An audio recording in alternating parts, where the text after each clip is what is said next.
Since the garden update, as I've said, I continually harvest tomatoes, and now the weather has changed. It's autumn quite a lot. I had to pick some today, not so ripe, because the wind and the storm had been blowing them over. Quite a few unripe. So them I'm just going to ripen on the windowsill, and the little ones that are unripe I'm going to keep for salad. I've got some of the nice bigger ones. I can't remember if this is Marketmore or Gardener's Delight, but one of the two, but it's a big one anyway. I can't remember, I lost the label. But them I've definitely, I've kept to the best, ripest one for seeds. And literally it was so ripe, it just, as soon as I touched it, it just fell off. There are still a few green tomatoes on the bushes, but because it's been so dry, and because I've been very careful with the watering at the ground level without any splashing, and I've made sure I've removed all lower leaves that are anywhere near 1 or 2 feet above the ground, and I've removed them so that there's no chance for blight. So far no blight, but it has been absolutely tipping down. Okay, those are going to ripen on the windowsill. But it's been so wet that it's just a matter of time before blight finds its way. So in the next couple of days, I'm going to harvest all the tomatoes that are left, even the green ones. Ripen what we can on the windowsill. Those that don't want to ripen will be turned into green tomato chutney again, like last year. Do you know, I don't think it's worth peeling the tomato, but apparently it's better to peel and seed the tomatoes because the seed can be bitter. And these are all going to become sauce. Bread is busy proving, its last proving ready to go in the oven, because we are regularly, I'm making bread at least 3 times a week, especially when the children come in at the weekend, because we're not going to the shops. I think I said so in one of the other videos. So I'm making bread at least 3 times a week, and I'm making smaller loaves so that they get used before any mold can appear. Otherwise, oh, that's so tiny, I'm going to eat it. That's a waste. So a more frugal thing of doing to avoid waste is to make smaller loaves more often. So only put a lid on that pot, making it the water boiling hot. It's still hot.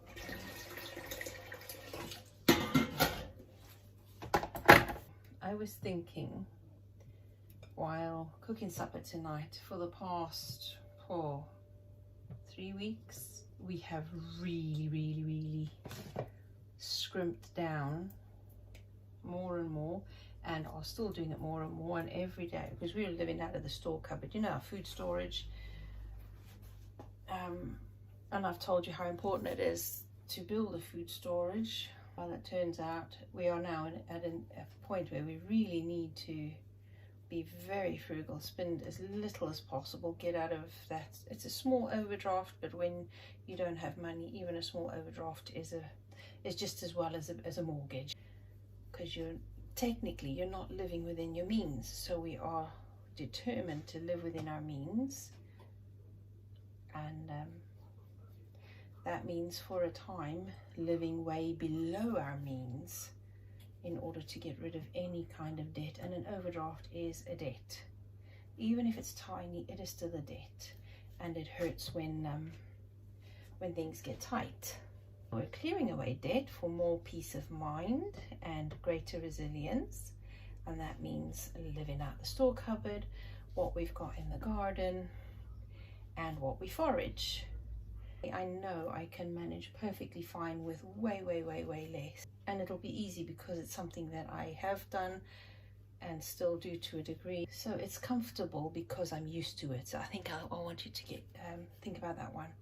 If you get used to these things, at the time when hard times really do happen, if you're already doing the stuff, it's just no different, maybe to slightly more than any other usual day that you are scrimping and scraping, and it's perfectly normal. It's not so traumatic, and it's not, it depends on your mindset, you see. If you are thinking about it as, oh, it's terrible, I'm so broke, I have nothing, and I'm scrimping down to the bones and I'm eating really poor food, then it's going to be even harder for you, and it will get even harder because you're in a mindset that it's a hard and a horrible thing. But it's not. If you see it for what it is, keeping resilience, keeping your head above water and living abundantly while you're doing it, then it will be a lot easier than it would be for most. It's a mindset thing, and to me this is something I absolutely love. I love scrimping, I love making do, I love homemaking, I love growing what I can. I mean, I'm not perfect. I'm going to have to start thinking about more staples in the garden so there'll be less variety, but we're also finding even more places to grow in the garden. And you think, well, there's nothing left, there's nowhere left in our garden to grow, but I can promise you I am making more space in our garden to grow more. So watch the space, because over winter, well, I can't do it in winter because some of it involves concrete and you can't set it in extreme cold, and I imagine we're going to be having a very, very cold winter. So I'm hoping our financial situation evens itself out very soon, because I'd like to get in a few more winter preparations. Just thinking ahead, this time of the year I would already have been doing a lot of winter prep. I mean, I have been washing blankets and bedding, clearing out unnecessary stuff and cupboards to make space, that kind of winter prep. We haven't painted the fences, we haven't painted the sheds because we've got no money to get the paint for it, so we're hoping those will survive this winter. I've still got to clear out the guttering on the sheds and the other structures in the garden. The guttering needs to be sorted. We have sorted out the water butts, we've cleaned them out, raised them up. We do need to change the water overflow connectors still. We still haven't had a chance to do that, or haven't had the finances to do that. That is still a project waiting to be done, but all garden projects have been stalled and put on hold until things even out. So it's a delay, it's not cancelled, just a little bit of a delay. And let's face it, if you've been following this channel for a number of years, projects are ongoing, and when they don't get done, they just get moved on to the following year, and so on until, you know, it's a question of priorities. So I hope you can hear me, because that pot is boiling quite loudly. It's quite a job sorting these tomatoes, but what a joy and what a pleasure. All projects halted for now. Even the oven, although it is perfectly usable, I just hope it'll stand up to extreme cold, because it's not been rendered, and it's not. We needed to do a little bit on the firebox underneath. If needs must, we can still use it. We have an old dodgy wood burner next to it to use for a cooker. We've got the homemade little barbecue thing, and we have a Kaylee kettle. So should the need arise, we have that. If not, great.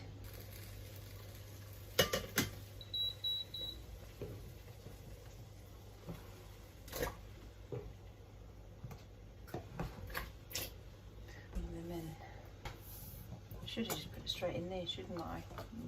Numpty. Okay, this is probably going to be a quite boring video. I think I'm going to carry on with, I'm going to sort out the rest of these tomatoes and get back to you when I've done them. I meant to keep some of the tomatoes to show you how easy it was to peel them, but I promise you, you dunk it in boiling hot water for 1 minute straight into ice cold water, and the peels just start peeling off almost themselves, and they're just so easy. So this is what I've ended up with. This bowl of pulp. This out. So I've peeled them. I'll put them aside because they're going to go in the pot when I have cooked up the onions and peppers and even carrots. I put in as many vegetables as I can. And I don't care if anybody says, well, that's not bolognese. I don't care. It's a pasta sauce of my own recipe. All right, all of these skins are not going to be wasted. I'm going to dehydrate them until they're completely dry, and I mean brittle dry, and then I'm going to powder them up and add it to tomato dishes. 2 of the tomatoes, that's not a lot, is it? I think by the time I've added the onions and the peppers and the carrots, I might get about 3 jars. Yeah, about 3 of these jars. I might get 3 of them by the time I've added the other ingredients. And that's not a lot of produce for many months of growing and working, and that is of one. I have 6 tomato plants. I know there's still fruit on them, not quite as much as we've already had, and I know that I've kept some for having fresh on toast and some I've kept for salad. I use the same sauce for a lasagna, for a bolognese and a pasta bake. So there's 3 different meals and only 1 in a week. That's almost, you know, that's 3 weeks of a tomato dish. Right, I have cooked up my bolognese sauce with the onions, the garlic, the peppers, and then I added in a cup of grated carrot, a cup of grated courgette, and half a cup of red lentils, and I stewed and cooked it up, obviously with all the herbs as well, and the garlic granules, onion granules, cooked it up so it was all soft, blended it up with a stick blender, kept it hot, and I've warmed up the jars after the bread came out the oven. So now I'm just going to pour it into the jars and as quickly as I can, and then get some boiling water in the pot again so that I can water bath the jars.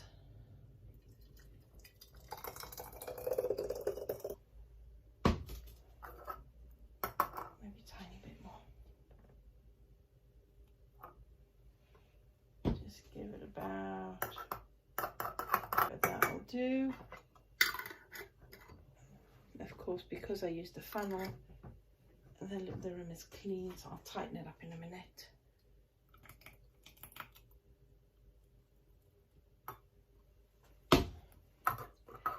And yeah, I think it's definitely going to be 3 jars. That's 3 meals.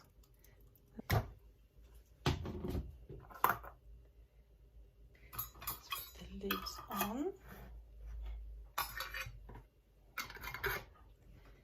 I'll pour this in a tub quickly, and that'll go with the leftovers from today to make soup tomorrow to have with some nice fresh bread, and then I'll water bath these for 15 minutes because they're already hot. I mean, I could even freeze this in a tub, but not till it's cold. So I'll wait till it goes cold, pour it into a plastic tub I've got, and stick it in the freezer. Because I've still got leftovers from today from a tomato and chickpea dinner. And then I've got some preserved for a shorter space of time in the freezer. Oh, I'm making a mess everywhere. Right, let me wash this pot quickly. Pot is clean, got warm water in, starting to get very hot. I've made sure that the water is going to come up to at least the bottom of the jar lid, because I'm not using the loose loose screw top jars. I'm using these, and if you put the water over the top of these ones, there's always a risk that the seal, it wouldn't seal properly because it might leak out, and then you've got food on the rim, and that just increases the risk of poisoning because of the bacteria. So I want to make sure that the water comes just under there, just above where the level of the product is inside, as long as it just comes in, as long as it covers what's in the jar. And we'll leave it there for about 20 minutes on a good simmer. I'm going to put this in because it's not a water bath canning pot with a thing, and I don't have something to put inside. So what I'll do is I'll put this inside to stop the jars clattering on the bottom of the pan. And that it's still hot, so it's fine to put in there now before it gets too hot. What I don't have is one of those grips to pull the jars out, and you want the jars to cool quickly. Oh, it's already getting hot. Okay. I don't want the jars touching, but I also, the two lids are going to be under the water.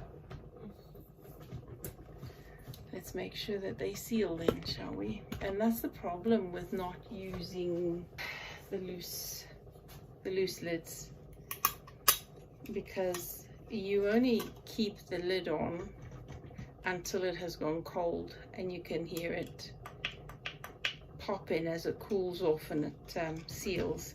And then you take the lid off and you take the jar like that, and if it's stuck on, you know it's sealed. It's not going to come off.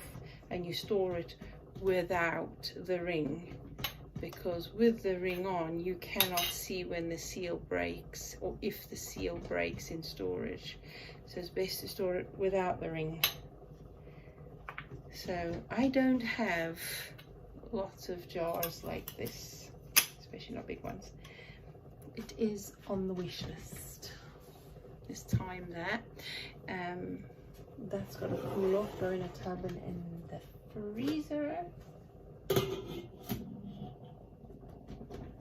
Oh, please don't bubble so much, it makes me nervous. Now I'm going to put this cloth ready for them to go on. I have a nice big bowl of apples gifted to me. So, I mean, there's more apples than grow on my trees. And I've put the tomato skins on 2 dehydrator sheets.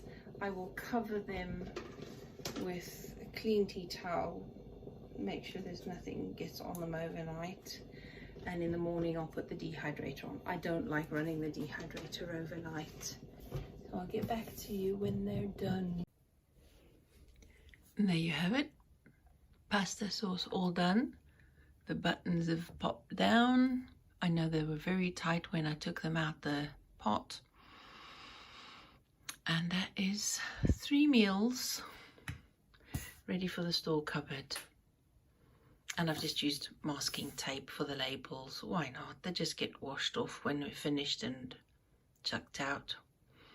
So there we go. Nice and preserved.